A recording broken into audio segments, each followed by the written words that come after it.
Hello guys, good evening. जैसा कि हम लोगों ने इतिहास पे हम लोग के टॉपिक जो है इतिहास चल रहा है और इतिहास के संदर्भ में हमने उसके जानने के स्रोत जो है उस पर चर्चा चल रही है। इतिहास को कैसे जाना गया, प्राचीन इतिहास को, उसके स्रोतों के बारे में चर्चा हो रही है।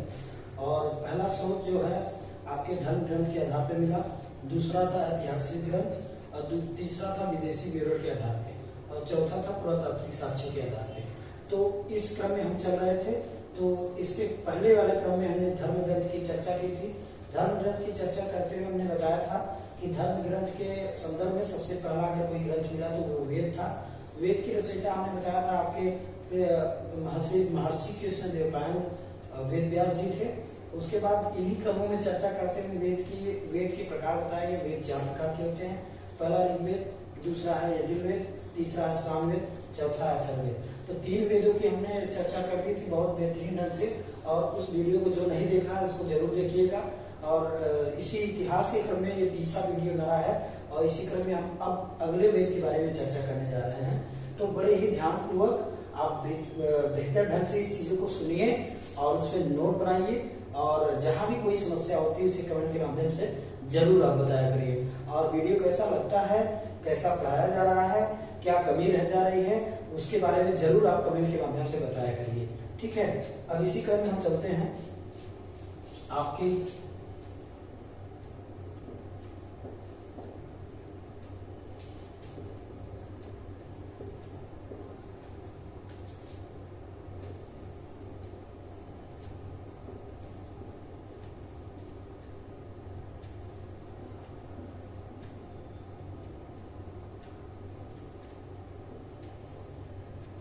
स्रोत के आधार पे। पहला धर्म ग्रंथ के आधार पे आपका धर्म ग्रंथ के आधार पे देखा जाए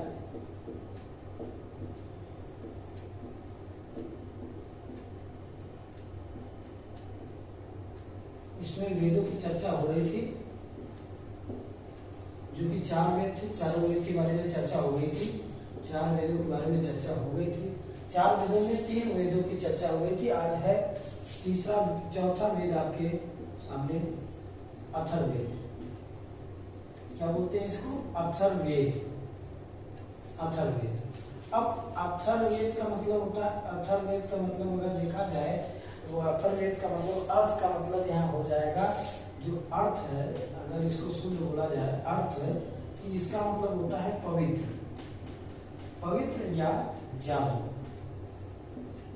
पवित्र या जादू। इन शब्दों से हमें परिचित हो जाना है क्योंकि जो आपके इस देखा जाए ये पवित्र अथर्ववेद के बारे में जो चर्चा की गई है और उसमें सबसे ज्यादा जादू टोना और इसी सब चीजों के बारे में चर्चा की गई है। तो आइए पहले इसकी भूमिका हम समझते हैं, उसके बारे में हम जानते हैं, फिर बहुत सारी चीजें अथर्ववेद के बारे में जानना, क्योंकि यहाँ से प्रश्न बहुत ज्यादा बनते हैं। जैसा कि हमने बताया था ऋग्वेद और अथर्ववेद। ऋग्वेद जो था वो सबसे प्राचीन वेद था। अथर्ववेद जो है उसे नया वेद या आधुनिक वेद के बारे में रूप में जानते हैं। नया वेद या इसे कह सकते हैं सबसे आधुनिक वेद क्या है आपका, क्या है? अथर्ववेद है। ठीक है, इसी क्रम में हमारा जो है आप जानते हैं अथर्ववेद के रचयिता के बारे में अगर आप जानना चाहोगे तो वो भी वेद व्यास है। अगर कोई कहता है कि अथर्ववेद के रचयिता कौन है तो वेद व्यास हैं। इस चीज को आप कंफर्म हो जाइए। बहुत सारी जो भ्रांतियां हैं उसे दूर करिएगा। और अगर प्रणेता जानना चाहते हैं इनके प्रणेता क्या है, प्रणेता कौन है, तो प्रणेता जो है वो विश्वकर्मा जी है। कौन है? विश्वकर्मा। ठीक है, इनके प्रणेता कौन थे? विश्वकर्मा जी हैं। ठीक है, और उसके बाद प्रणेता हो गए इनके विश्वकर्मा जी। और इसमें जो है कुछ मंत्रों की चर्चा की गई है। इस वेद में 731 मंत्र की चर्चा की गई है। कितने मंत्र की? 731 मंत्र की चर्चा की गई है तथा लगभग 6000 पद्य है। तथा लगभग 6000 पद्य की 6000 पद्य का विवरण देता है। बहुत बहुत आराम से चीजों को हम समझते जाएंगे और चीजों को याद करते हुए चलेंगे, ठीक है। जैसा कि आपको कहीं भी कोई समस्या ना होने पाए, तो इसलिए इन चीजों को बहुत बेहतरीन ढंग से समझते चलेंगे। इस वेद में 731 मंत्र तथा लगभग 6000 पद का वर्णन किया गया है, विवरण मिलता है, ठीक है। और उसके बाद हम इसी क्रम में चलते हैं। तो वेद जो है ये ऐसा वेद है, अथर्ववेद। अब देखिए, जब इनमें मंत्र है तो इनके मंत्रों को पढ़ने वाले भी होंगे, तो इनके मंत्र को पढ़ने वाले या इनके ऋचाओं को पढ़ने वाले को इस वेद के ऋचाओं को पढ़ने वालों को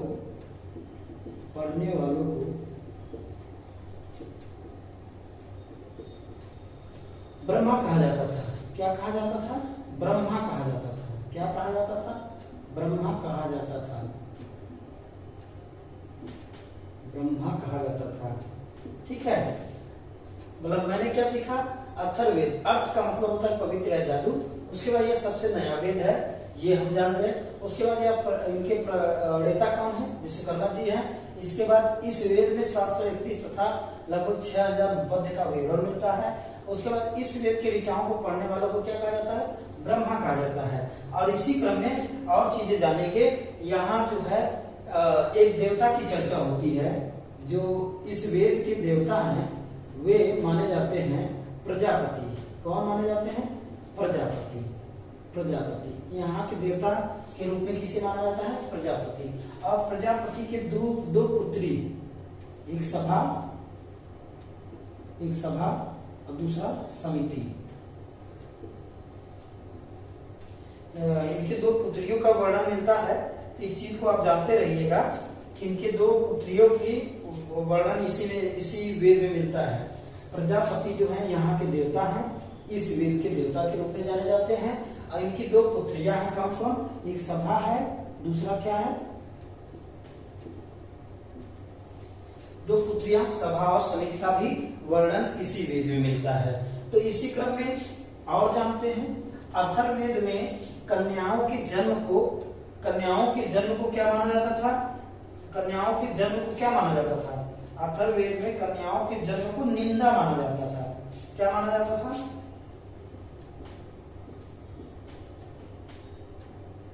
अथर्ववेद में कन्याओं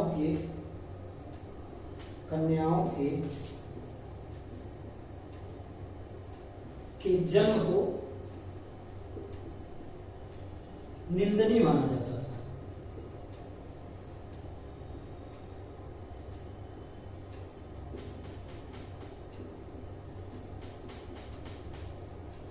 यानी इसका मतलब है कि अथर्ववेद में कन्याओं के जन्म को निंदनीय माना, निंदा करते थे लोग कि जिसके घर में अगर कन्या जन्म ले लेती थी तो उसको निंदा करते थे लोग कि कन्या के हाथ से, मतलब जिस स्त्रियों को जिस भाव से देखा जाता था उनकी दशा इस वेद में सही नहीं माना गया, ठीक है। अब बहुत सारी ऐसी जानकारियां जो यहाँ से आपको बहुत सारी जानकारियां ऐसी मिलेगी जिससे प्रश्न काफी पूछा गया है। तो जैसे मानव जीवन से संबंधित है, अब यहां हम लिख देते हैं कुछ मानव जीवन के पक्ष में। मानव जीवन के पक्ष में जो बातें हैं इसी वेद में वर्णन मिलता है। जैसे क्या है? गृह निर्माण। क्या है? गृह निर्माण और कृषि का साक्ष।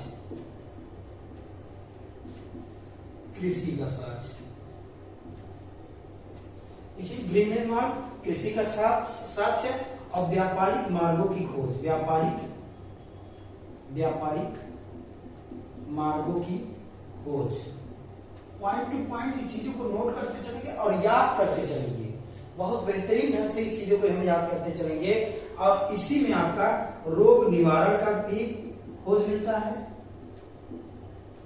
रोग निवारण के बारे में पता चलता है। और इसी क्रम में आप देखेंगे इसमें विवाह तथा जो विवाह के समय प्रणय गीत गाया जाता है उसका भी वर्णन यही मिलता है। यहाँ जो है विवाह तथा प्रणय गीत से संबंधित चीजों का भी वर्णन मिलता है। उसके बाद औषधियों का भी यहाँ उल्लेख मिलता है और जानकारियां मिलती है औषधियों के बारे में, तथा बहुत सारी वनस्पतियों के बारे में जानकारी मिलती है।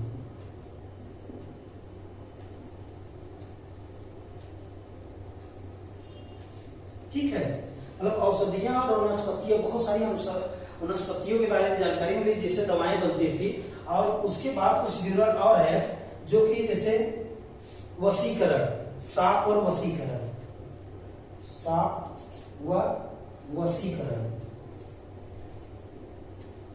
वशीकरण का भी यहाँ प्रमाण मिलता है। लोग एक दूसरे को क्या करते थे, अपने वश में करने की क्षमता यहाँ पर था, अपने वश में करने की बातें यहाँ पर मिलती है। उसके बाद प्रायश्चित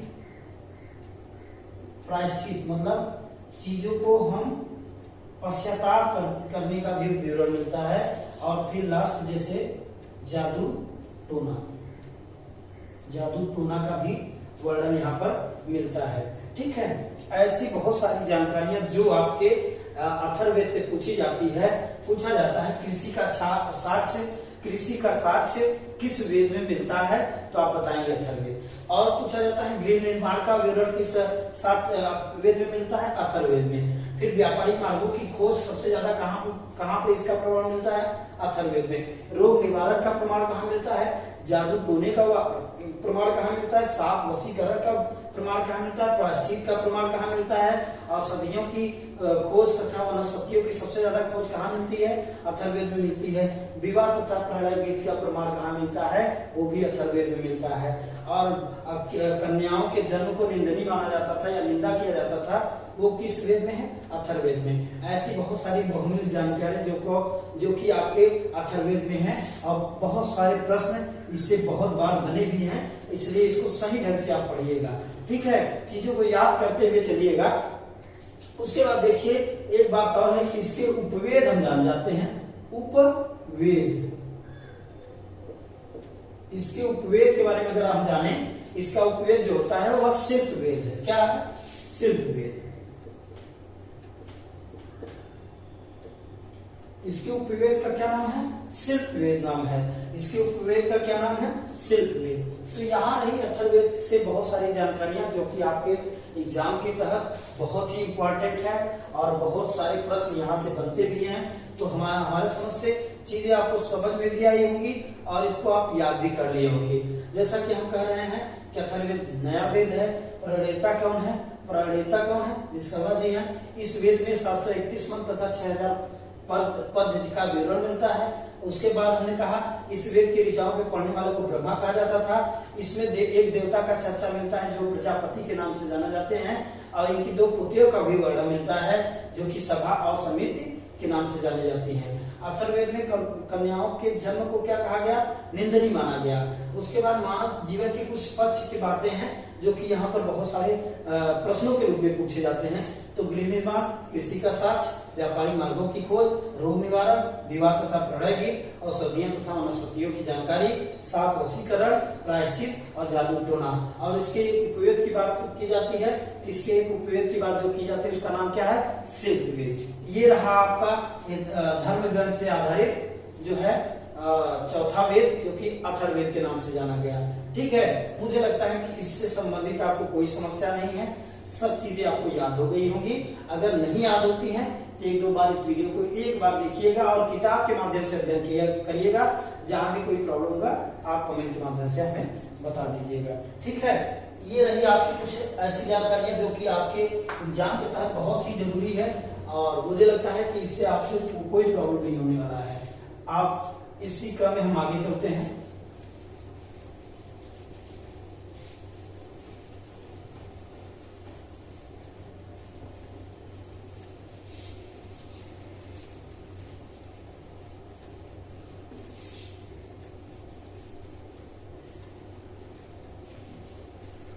इसके बाद चर्चा होती है वेद के बाद आया वेदांत।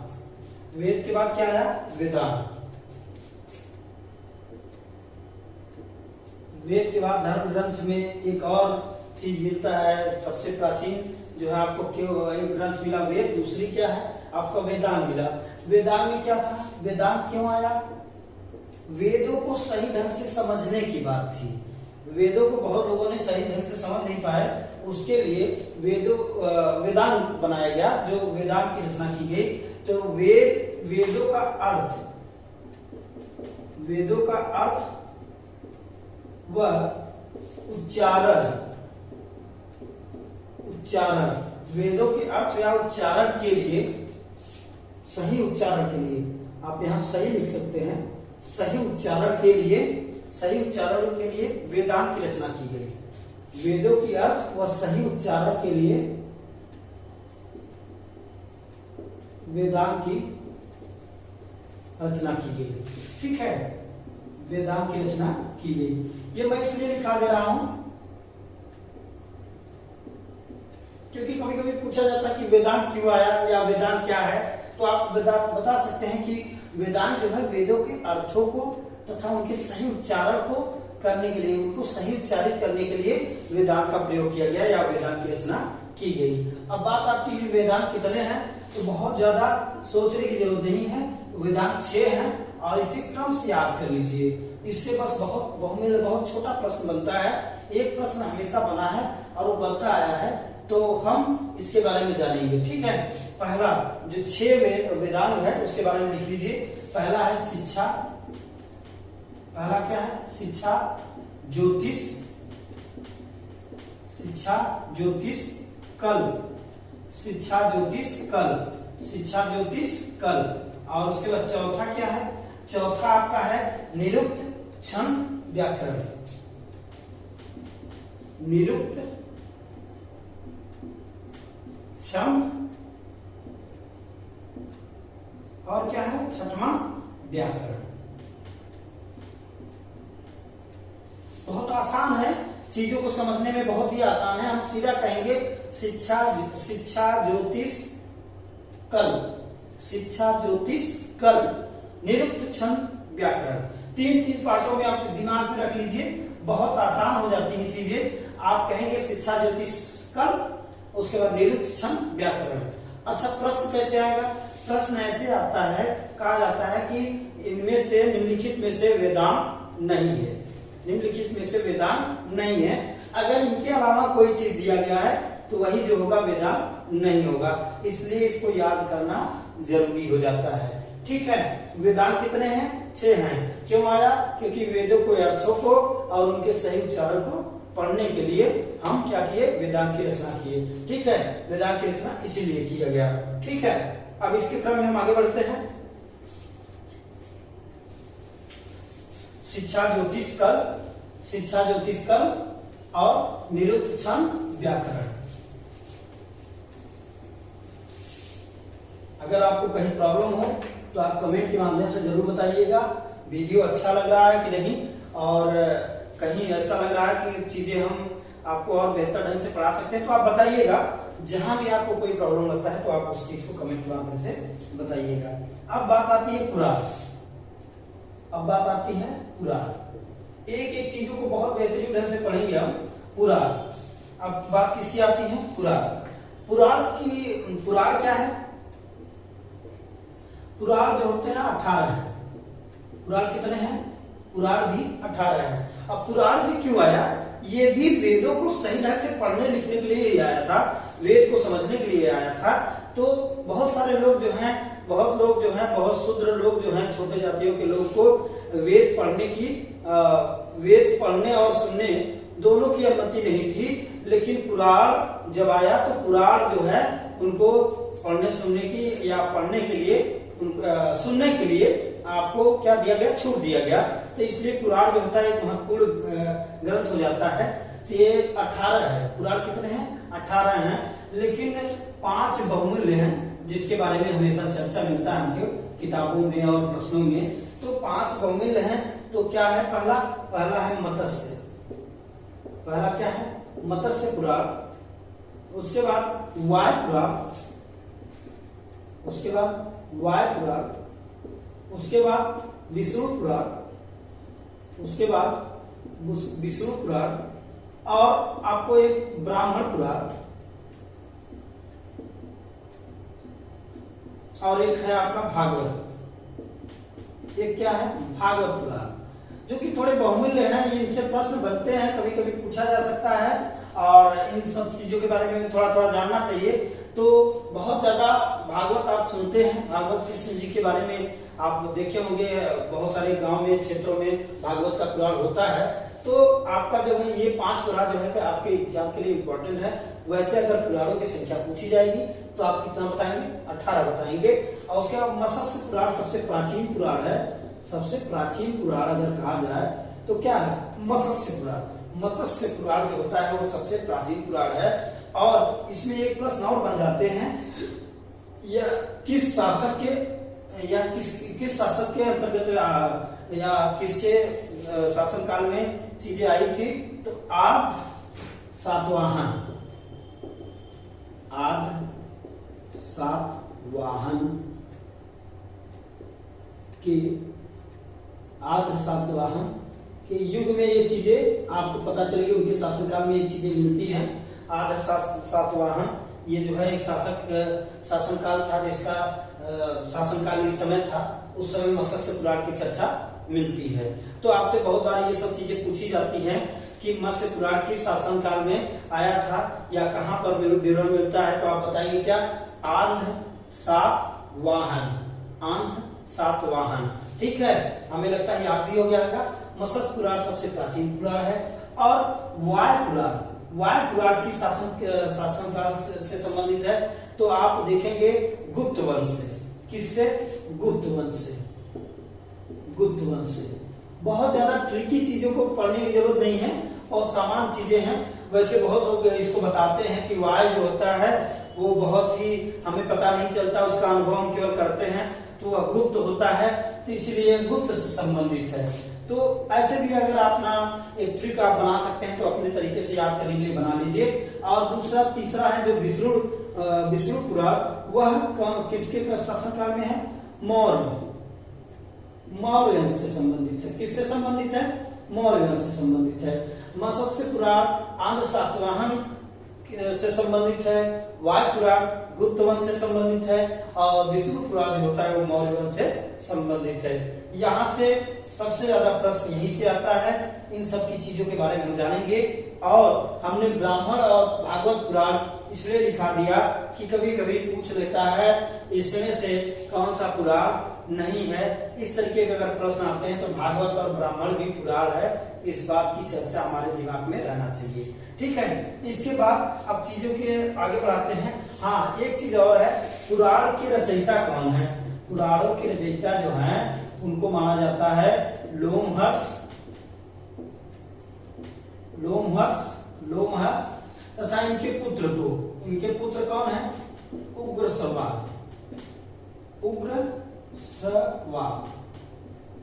उग्रश्रवा और लोमहर्ष को माना जाता है।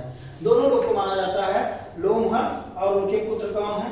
उनके पुत्र जो हैं आपके उग्रश्रवा है। ठीक है, इन दोनों लोगों को पुराणों की रचयिता माना जाता है। तो यहाँ तक हमें लगता है चीजें आपको समझ में आ गई होंगी। इससे संबंधित मैंने सारी चीजों को चर्चा कर दी है।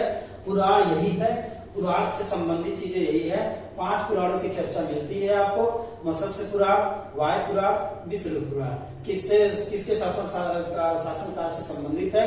तो एक है गुप्त वंश जो कि वायु पुराण, एक मौर्य वंश जो कि विष्णु पुराण, और तीसरा है जो आपका प्राचीन, सबसे प्राचीन है मत्स्य पुराण, वो आंध्र सातवाहन युग से संबंधित है। ठीक है, मुझे लगता है ये इन चीजों में आपको कोई कंफ्यूजन नहीं है, तो इसको हम और आगे बढ़ाते हैं।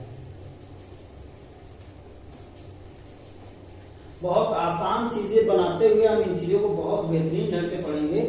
ठीक है, बहुत बड़ा कोर्स है इतिहास, लेकिन बहुत संक्षिप्त में बेहतर ढंग से जो एग्जाम के इंपॉर्टेंट विषय है बस उसी चीजों को हम पढ़ते चलेंगे। ठीक है, अब उसके बाद आपका आता है, एक है ब्राह्मण ग्रंथ। एक क्या है आपका? ब्राह्मण ग्रंथ।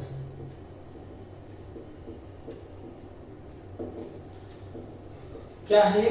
ब्राह्मण ग्रंथ। ब्राह्मण ग्रंथ भी जो होता है, वेदों की रचना को ब्राह्मण ग्रंथ कहते हैं। यानी कहा जाए कि वेदों की गद्य रचना को। किस रचना को? वेदों के गद्य रचना। वेदों के गद्य रचना क्या है? ब्राह्मण ग्रंथ। ठीक है, वेदों के गद्य रचना क्या है? ब्राह्मण ग्रंथ है। अब देखो ब्राह्मण ग्रंथ और ब्राह्मण ग्रंथ देखा जाए तो शंकराचार्य के माध्यम से 13 बताया गया है। कितना? 13 बताया गया है। किसके माध्यम से? शंकराचार्य के माध्यम से। तो ये तथ्य बहुत बहुमूल्य नहीं, इंपॉर्टेंट नहीं है, लेकिन क्या इंपॉर्टेंट है उसके बारे में हम चर्चा करते हैं। इंपॉर्टेंट यह है कि सभी वेदों के ब्राह्मण ग्रंथ हैं और जिन वेदों के जो ब्राह्मण ग्रंथ हैं हम उसको ऐसे ही चार्ट बना के पढ़ लेते हैं, वही आपसे ज्यादा पूछा जाता है। तो एक तरफ वेद लिख लीजिए, दूसरी तरफ ब्राह्मण ग्रंथ। तो पहला आपका कौन सा वेद है? ऋग्वेद। पहला कौन सा वेद है? ऋग्वेद। अब ऋग्वेद के आपके जो ब्राह्मण ग्रंथ है तो उसके बारे में लिख लीजिए कोशितकी। कोशितकी, कोशितकी और वह ऐतरेय। वह क्या? ऐतरेय। क्या? कोशितकी व ऐतरेय। कोशितकी, कोशितकी, ऐतरेय। किसके किस वेद के ब्राह्मण ग्रंथ है? ऋग्वेद के। किस वेद के ब्राह्मण ग्रंथ है? ऋग्वेद के। दूसरा क्या है? दूसरा आपका यजुर्वेद। दूसरा क्या है? यजुर्वेद। यजुर्वेद की चर्चा हम करते हैं। यजुर्वेद में आपका पढ़ेंगे हम तैत्तिरीय। क्या? तैत्तिरीय। तैत्तिरीय व शतपथ। व शतपथ, शतपथ ब्राह्मण ग्रंथ। ये क्या है? एक ब्राह्मण ग्रंथ है जो कि किस वेद से संबंधित है? यजुर्वेद का। यजुर्वेद से संबंधित। यजुर्वेद का अगर पूछा जाए कि ब्राह्मण ग्रंथ कौन कौन से हैं? तैत्तिरीय व शतपथ। तैत्तिरीय व शतपथ यजुर्वेद से संबंधित कौन है? तैत्तिरीय व शतपथ। और उसके बाद सामवेद। उसके बाद कौन सा वेद है? सामवेद। सामवेद का ब्राह्मण ग्रंथ क्या है? सामवेद का लिख लीजिएगा पंचविश। क्या है? पंचविश। क्या है? पंचविश व जैमिनी। वह जैमिनी। क्या है? पंचविश व जैमिनी है। पंचविश और क्या है? जैमिनी है, जो कि एक ब्राह्मण ग्रंथ है। और किस वेद से संबंधित है? सामवेद से। किस वेद से संबंधित है? सामवेद से। और चौथा वेद आपका क्या है? अथर्ववेद। चौथा वेद क्या है? अथर्ववेद। अथर्ववेद के जो आपके ब्राह्मण ग्रंथ हैं वो क्या है? गोपथ ब्राह्मण ग्रंथ। क्या है? गोपथ ब्राह्मण ग्रंथ। मुझे लगता है कि बहुत समस्या आपको नहीं आनी चाहिए। जिस तरीके से आप बस ब्राह्मण ग्रंथ जो होगा, बहुत सारे ब्राह्मण ग्रंथ हैं। आपको हमने बताया कि शंकराचार्य बोलते हैं कि उन्होंने 13 ब्राह्मण ग्रंथ की चर्चा की है।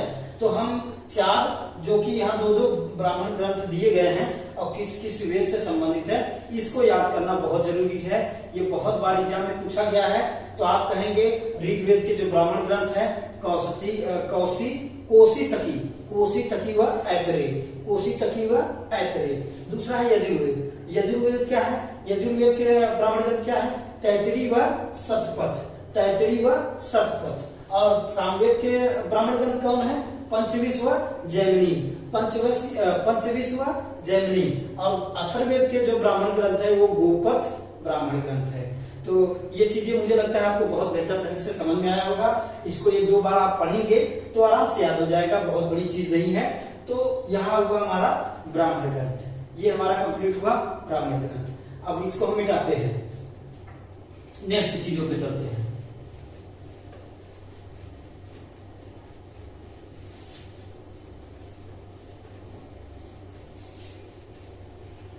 इसके बाद चीजों को हम पढ़ते हैं। इसके बाद आपको मिलेगा।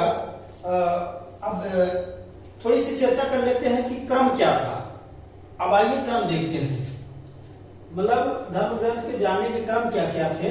क्रम था, पहले क्या आया? वेद आया। पहले क्या आया? वेद आया। उसके बाद ब्राह्मण ग्रंथ आया था। ब्राह्मण ग्रंथ आया था। उसके बाद क्या आया था? ब्राह्मण ग्रंथ। उसके बाद क्या आया था? आपका आरण्यक। क्या आया था? आरण्यक। क्या आया था? आरण्यक। उसके बाद क्या आया? उसके बाद क्या आया? आपका उपनिषद। क्या आया? उपनिषद। जो कि मैंने वेद की चर्चा कर दी, ब्राह्मण ग्रंथ की चर्चा कर दी, अब पुराण की चर्चा इसी के साथ हो गया, वेदांत की चर्चा इसी के साथ हो गया। अब हमें पढ़ना है एक आर्यक के बारे में थोड़ा जान लेते हैं, उपनिषद के बारे में। इनके बारे में बहुत ज्यादा प्रश्न नहीं आते हैं, लेकिन चर्चाओं का विषय है तो इसको भी हम जान लेते हैं। आर्यक बहुत बहुत बड़ी चीज नहीं है, ये छोटा सा इससे प्रश्न बन सकता है, बहुत ज्यादा इसके बारे में जानने की जरूरत नहीं है। थोड़ा सा हम इसके संदर्भ में जान लेते हैं कि इसको 10 रूपों में बांटा गया है। 10 परिच्छेदों के बारे में बताए हैं शंकराचार्य जी कि यह 10 है। अब होने को तो बहुत चीजें हो सकती हैं, लेकिन 10 परिच्छेदों में इसको बतलाया गया है, 10 परिच्छेदों में से बांटा गया है शंकराचार्य के माध्यम से। बस बहुत ज्यादा इसके बारे में चर्चा नहीं होनी है, फिर भी थोड़ी बहुत चीजों को हम जान लेते हैं। यह जो है दर्शन और ज्ञान के बारे में चर्चा हो, इसमें दर्शन और ज्ञान की चीजें बताई जाती हैं। दर्शन और ज्ञान के बारे में बतलाया गया है, दर्शन और ज्ञान के बारे में बतलाया गया है। उसके बाद इसके ये भी क्या है, वेदों का एक ग्रंथ काव्य कांड है, काव्य खंड है। तो कह सकते हैं कि वेदों का गद्य वाला खंड है। क्या है, बहुत सामान्य चीजें मैंने इसको, ये आपको लूसेंट में नहीं मिलेगा, ये आपको लूसेंट से नहीं मिलेगा, लेकिन मैंने कहीं से हम खुद किताबों का अध्ययन कर रहे हैं, इसलिए मैं कह रहा हूं कि जो चीजें आपकी इंपॉर्टेंट की है उसे मैं बेहतर खोज के और बढ़िया समझ के साथ उसको बताऊंगा। तो आर्यक क्या है, 10 परिच्छेद इसमें है, यानी 10 प्रकार बताया जा सकते, 10 संख्या बताई जा सकती है ये शंकराचार्य के माध्यम से। इसमें दर्शन और ज्ञान के बारे में चर्चा की गई है। ये क्या है, वेदों का गद्य वाला खंड है, ये वेदों का क्या है, गद्य वाला खंड है। इसके बारे में इससे ज्यादा चर्चा करने की जरूरत नहीं है, हमारे समझ से ये चीज बहुत हो गया। और आप देखिए, अब आइए आप उपनिषद के बारे में थोड़ा चर्चा कर लेते हैं, थोड़ी सी चर्चा उपनिषद के बारे में। ये आपका धर्म ग्रंथ ही अभी कंप्लीट हो रहा है, थोड़ी सी वीडियो को बहुत लंबा बनाने की सोच नहीं है जिससे आप पढ़ सके, और मैं डेली वीडियो प्रोवाइड करूंगा। हो सकता है कि आपको एक दिन में 2-2 वीडियो प्रोवाइड हो बाद में। अभी मेरी कोशिश है कि एक वीडियो आपके साथ शेयर किया जाए। तो देखिए उपनिषद आप जानते हैं इसकी संख्या कितनी है, 108 है। कितनी संख्या है, 108। उपनिषदों की संख्या कितनी है, 108। अच्छा, ये आप जानते होंगे, उप का मतलब होता है समीर, निषद माने बैठना। समीर बैठकर क्या करना चाहिए, ज्ञान की प्राप्ति करना चाहिए। क्या होना चाहिए, ज्ञान की प्राप्ति समीर बैठ के करना चाहिए, ऐसा इसके अर्थों को जाना गया है। गुरु के समीप बैठकर, गुरु के समीप बैठकर, इसका एक शाब्दिक अर्थ कहा जाए, एक अर्थ है जो उपनिषद का, वो क्या है, गुरु के समीप बैठकर। ठीक है, उसके बाद कहा गया कि कितने उपनिषद हैं, 108। अच्छा, सबसे छोटा उपनिषद छंदोग्य। क्या है, छंदोग्य उपनिषद। क्या है, छंदोग्य उपनिषद। सबसे छोटा 6, और सबसे बड़ा भी लिख लीजिए, सबसे छोटा और सबसे बड़ा। सबसे बड़ा बृहदारण्यक,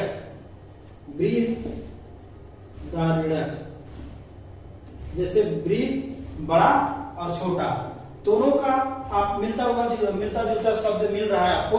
छोटा जो है छंदोग्य, बड़ा जो है बृहदारण्यक। ठीक है, ये उपनिषद हो गया। उसके बाद सबसे छोटा हो गया, और एक उपनिषद की चर्चा और कर देते हैं,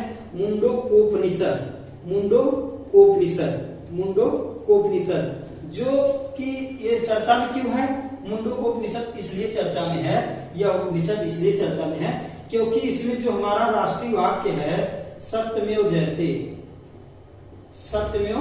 जयते, यहीं से लिया गया है, इसी उपनिषद से लिया गया है। यह क्या है, एक आदर्श वाक्य है, आदर्श वाक्य, भारत का आदर्श वाक्य कहिए या कहिए राष्ट्रीय वाक्य। क्या कहेंगे, राष्ट्रीय वाक्य कहिए या आदर्श वाक्य। ये क्या है, सत्यमेव जयते है, और ये कहां से लिया गया है, किस उपनिषद से लिया गया है, यह मुंडकोपनिषद से लिया गया है। ठीक है, ये हुई चर्चा। एक और हम उपनिषद की चर्चा कर लेते हैं, जो है जबालो उपनिषद। जो है इसमें 4 वर्डों का वर्णन है। कितने वर्डों का? 4 नहीं, वर्डों नहीं, आश्रम, सॉरी 4 आश्रम का वर्णन किया गया है। चारों आश्रमों का वर्णन किस उपनिषद में किया गया है? जवालोपनिषद में। जवालोपनिषद में एक है ब्रह्मचर्य, जो कि आप जानते हैं ब्रह्मचर्य आश्रम, चारों आश्रम के बारे में चर्चा हो जाए। एक है आपका गृहस्थ आश्रम, आपको मालूम होगा बट मैं लिखा दे रहा हूं। उसके बाद तीसरा है आपका वानप्रस्थ। तीसरा क्या है? वानप्रस्थ। अगर आपको अक्षर नहीं समझ में आ रहे हैं तो आप चीजों को सुनकर लिख लीजिए। एक है संन्यास या सन्यासी, संन्यास। चौथा क्या है? संन्यास। ठीक है, तो यहाँ पर हमने क्या किया? वेद की चर्चा हो गई, ब्राह्मण की ग्रंथ की चर्चा हो गई, आरण्यक की चर्चा हो गई, उपनिषद की चर्चा हो गई। ये क्रम कई बार पूछा गया है कि धर्म ग्रंथ को जानने के स्रोत में कौन कौन से क्रम हैं। सबसे पहला वेद, दूसरा है ब्राह्मण ग्रंथ, तीसरा है आरण्यक, चौथा है उपनिषद। और इन उपनिषद कितने हैं? 108 उपनिषद है, जिसमें आप सबसे छोटा उपनिषद छंदोग्य उपनिषद, दूसरा बड़ा उपनिषद क्या है? बृहदारण्यक है। और मुंडोक उपनिषद जो है उसमें क्या है? यह हमारे राष्ट्रीय वाक्य जो है सत्यमेव जयते, यहीं से लिया गया है, इसी उपनिषद से लिया गया है। चौथा है आपका जवालोपनिषद, जो कि इसमें चारों आश्रम की चर्चा की गई है, ब्रह्मचर्य, गृहस्थ, वानप्रस्थ और संन्यास। उपनिषद का अर्थ क्या है? गुरु के समीप, गुरु के समीप। तो यहाँ से मुझे लगता है किसी प्रकार की प्रॉब्लम नहीं है, तो आप समझ सकते हैं। 4 वेद है, पुराण कितने हैं? पुराण कितने हैं? पुराण आपके 18 हैं। और आपके वेदांत कितने हैं? 6 हैं। और आपके जो है ब्राह्मण ग्रंथ 5 ब्राह्मण ग्रंथ, लगभग हमने 4 आश्रम 4 वेदों में और कई ब्राह्मण ग्रंथों की चर्चा हो गई, जिसको आप जान गए। आरण्यक में हमने कहा कि 10 बताए जा रहे हैं शंकराचार्य के द्वारा, लेकिन आपसे इससे बहुत ज्यादा मतलब नहीं है, फिर भी इसको जानने के लिए बहुत सही है। आप उपनिषद की चर्चा हो गई, 108 उपनिषद है, जिसमें आपको हमने चर्चा कर दिया। अगर यहाँ तक कोई समस्या हो तो आप कमेंट के माध्यम से बताइएगा। यहाँ आपका धर्म ग्रंथ हुआ समाप्त। अब दूसरा जो है स्रोत जानेंगे हम, ऐतिहासिक स्रोत। बहुत बेहतरीन ढंग से जितने भी प्रश्न आएंगे आपके एग्जाम में, लगभग यहीं से एग्जाम में आपके प्रश्न बनेंगे और बेहतर ढंग से हम चीजों को पढ़ते चलेंगे, क्रम से क्रम। और आप बेहतर ढंग से इस चीजों को समझते जाइए। अगर कहीं भी समस्या होती है तो आप कमेंट जरूर किया करिए। कमेंट से हमें पता चलता है किसने कितना चीजों को पढ़ा है, किसने कितना चीजों को जाना है, इसलिए आप कमेंट जरूर किया करिए। उसके बाद ऐसे वीडियो को हम और बेहतर ढंग से पढ़ाने का प्रयास करेंगे, बस आपकी सहयोग से। और यहीं तक हम आज चीजों को बता पाएंगे, क्योंकि वीडियो बहुत लंबा बन जाएगा। इसलिए ऐतिहासिक ग्रंथ को हम दूसरे क्रम में बताएंगे, दूसरे वीडियो में बताएंगे। यहाँ तक अगर कोई समस्या हो तो कमेंट के माध्यम से बताइएगा। और इसी के साथ मैं अनिल विश्वकर्मा आपके लिए जो भी चीजें प्रोवाइड कर रहा हूँ, क्या इसमें आपको कोई चीज अगर प्रॉब्लम में समझ में आ रही तो उस प्रॉब्लम को भी आप जो है कमेंट के माध्यम से बताइए। धन्यवाद।